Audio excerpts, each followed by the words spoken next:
I know, but on the media it comes out like we're throwing, you know, feces at people. We're just here to ask for freedom. Somebody might have, but we didn't. Nobody here did it. The mainstream media that you tolerate have been gaslighting you for a long time. I know, it's awful. So everyone here has been peaceful. I haven't seen anyone be unpeaceful here.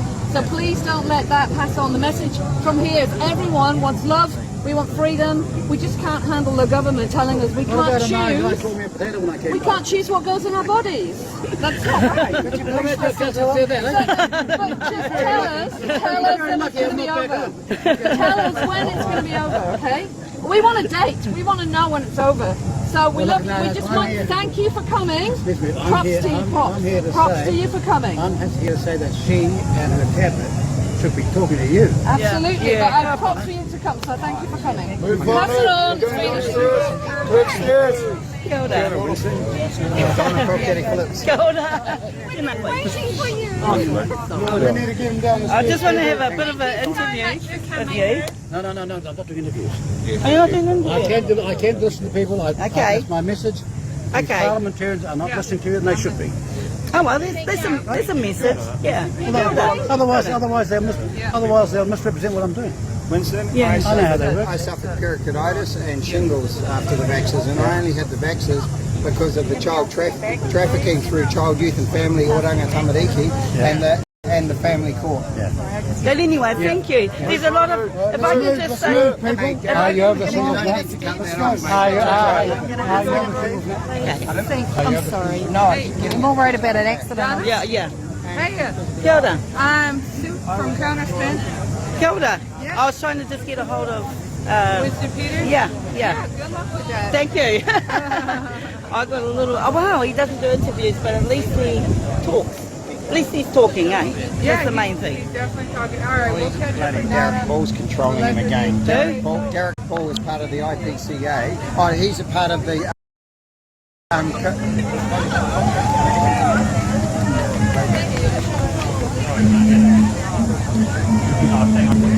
Anyway, whānau, we got a little glimpse of Winston Peters.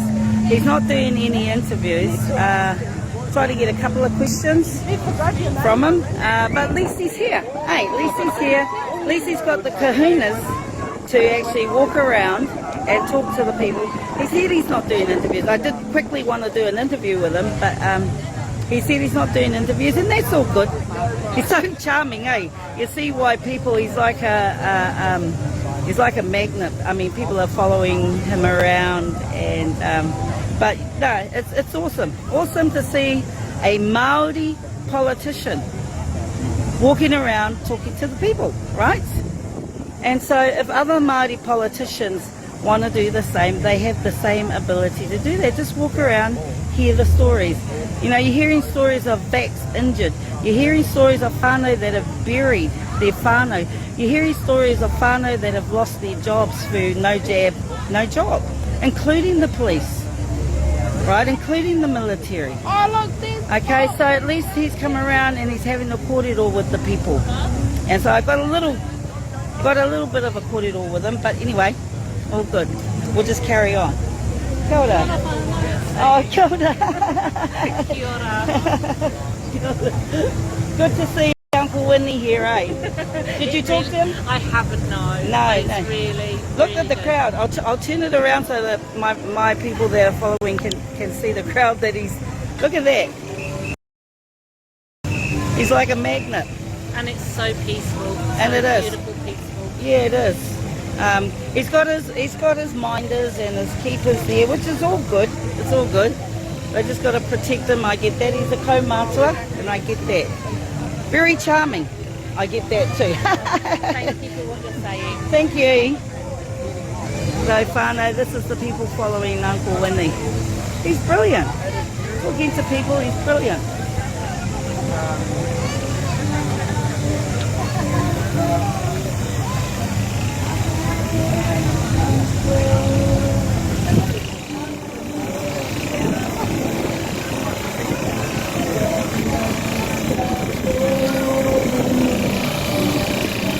See if we can get another chat with him. This time I won't ask him for an interview. I just ask him questions.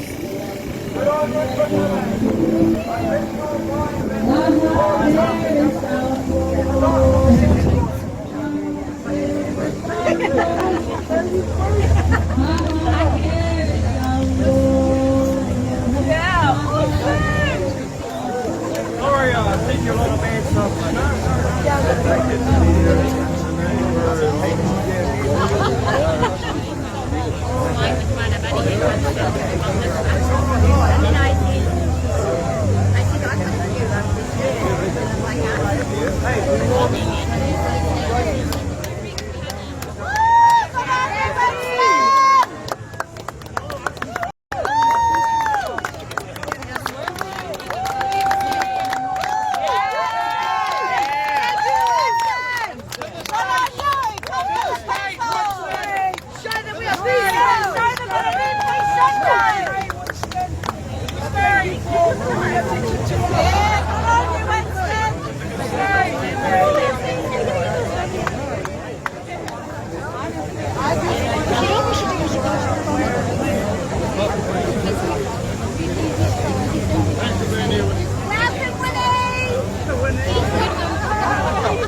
Quite right, mate. It's been a tragedy. And $24,000 for the cattle. No, right? So what they announced yesterday, it doesn't cut anything.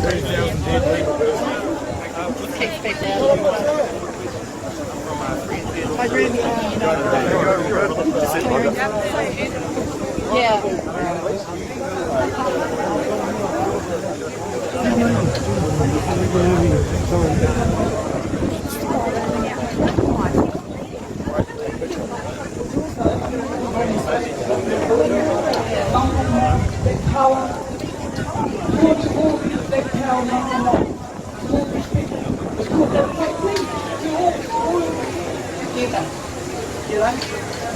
So anyway, I was doing that for from about 11. I started smoking dope, 11 to about 19, just into the pub. Oh, here comes Winston. Into the pubs, drinking, smoking dope, and that's what it is. And I was going down and down into a dark hole, in a dark, deep, dark hole. Nobody could do anything, and I was my own opinion. Nobody could trust nobody. Didn't even trust my family. Didn't trust my school. Okay, fine. I'm just trying to get myself into a position. Kia ora. 6 years old. So all that lady was on top of me. So anyway, so from 15 when I finished school to 21, I was just out there, drinking, smoking, and all that kind. Are you done it? Yes, promiscuous. Watching your post. We needed time to I'm trying to follow winning. When I was 19, Yeah, he's just in the next week. So I'm hoping we'll came come to a on country maybe. Okay. I've given my life to the Lord. So he's just going around talking to everyone about why they're here. And like I've said on my life, everyone has a story and not all of them are the same story. And he's saying, why are the politicians not here? So when he's saying, Tell you what. If he gets up here, we'll see what he's in for. It's true freedom when I gave my life to Jesus. so what's He one of has your healed posts my soul. you were talking about? He's taken all the Mind hate. if I send this round? Hate for my parents. Yeah, He took okay, all my kia ora. hate for my parents. E aha tō ingoa. He took my hate for the Anaru, kia ora, for my anaru. family. For my I just watched one of everybody. your posts the other night, The hate of my heart for even myself. I couldn't forgive myself. and then it I broke and always went thought it was my to fault that media I got overseas. raped. And they were talking about how I ridiculous, always thought that How the what? all these how ridiculous condemnations and all our this so-called leaders is all gone. hey, There's no condemnation That's good to that those even that though believe in the Father. and the our Lord media, Jesus. mainstream media, showed And when I negative gave my light on life to us. the Lord, it hasn't Overseas believed media it. But I stuck to him, and he's so real. He loves every one of us. He knows every one of us. He paid a price for you. He sent his son to you. I want to go up on the stage. But thank you, Anaru. Kia ora. And that's what he's done. He's covered my sin. He covered my sin. He's loved me even though I was still sinning. He even loved me even though I was still sinning. So that's another freedom I want to tell you about. The freedom Jesus gives. Jesus freed me from my sin. His salvation. He's given me salvation. I've been born again by the Spirit of God, that I can do all things through Christ that strengthens me. And I can stand here and tell you about it. 10 years ago I wouldn't be able to share this because I was so embarrassed by it. But I'm not embarrassed anymore. That's why he died. He died for my embarrassment. He died for my darkness. He died for my unforgiveness. He died for my ugliness. He died for everything. Every sin he died for. And he's cleansed me. He's cleansed me and made me whole. Thank you very much.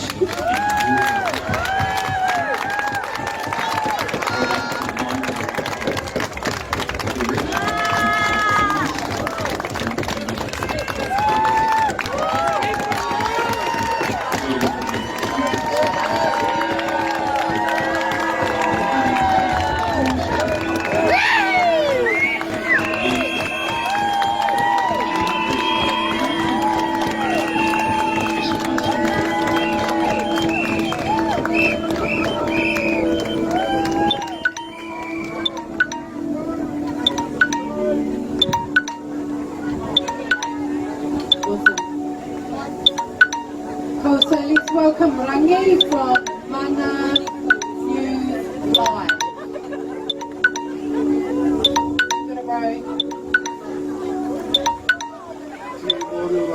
You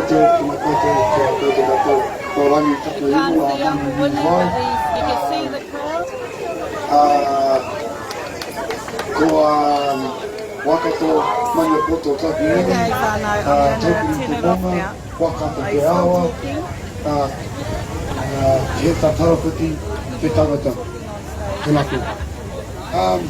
I represent Mana News Live, and I've been catching all the live streams that have been happening around here, putting myself on the front line so I can bring the truth out. And my whole idea is about the truth for both sides. For both sides. I'm not here for one side, I'm here for both sides to get the truth out there to who instigates what and who crosses the line. If it's our guys, I got you. If it's their guys, I got them. And yesterday I videoed and I saw a lot of instigators amongst our guys that were holding the fort. Now, we lost that battle down here yesterday because our guys went beyond the bollards. They went up to the streets and they went towards the cops. There was about 5 men in there. They were going in at certain things, they were communicating with each other, and they each going at times, and I walked in, the guy was standing at the piece of the flagpole. I pushed them off, his mate come from the side, and I beat them off with a palm. But I got them all on my live feed, I screenshot their faces, and I passed them to security. But what I want you to know is that while we're out there getting bad shots so people here can remain safe and watch those live feeds, see what's going on at the very front line, so people that are here can see what's going on. And we get threatened. I've been threatened about 2 dozen times.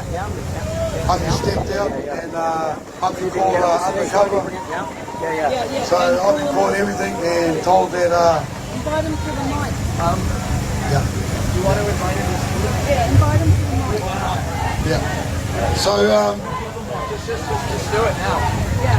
so if you see us out there, please show us a bit of respect, because it's very disheartening out there when you got everything's going haywire around you. It's going real fast. There's aggression, there's frustration. Just 1 second, brother. One quick interruption. Yeah. Just one interruption. Yeah. Kia ora, up a little bit. Yeah, that's better.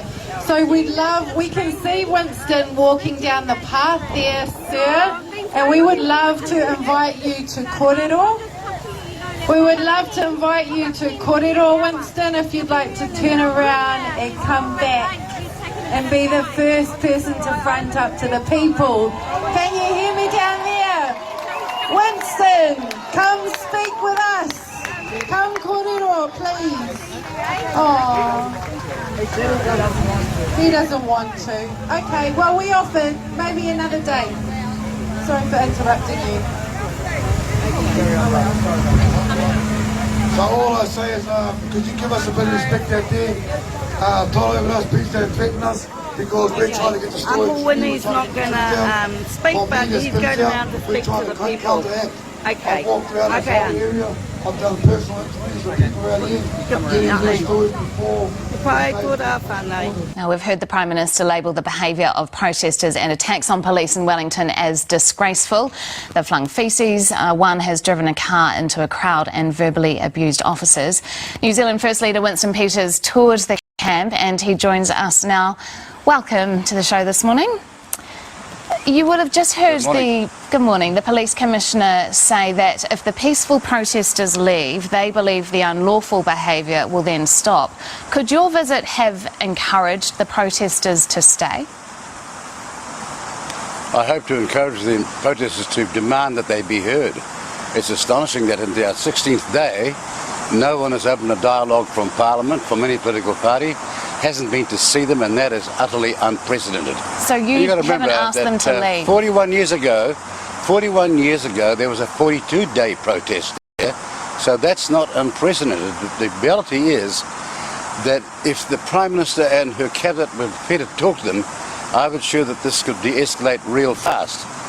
But if it doesn't, I fear there's going to be further problems and violence. In terms of your timing for visiting and in terms of the violence you mentioned, they've been there for 15 days.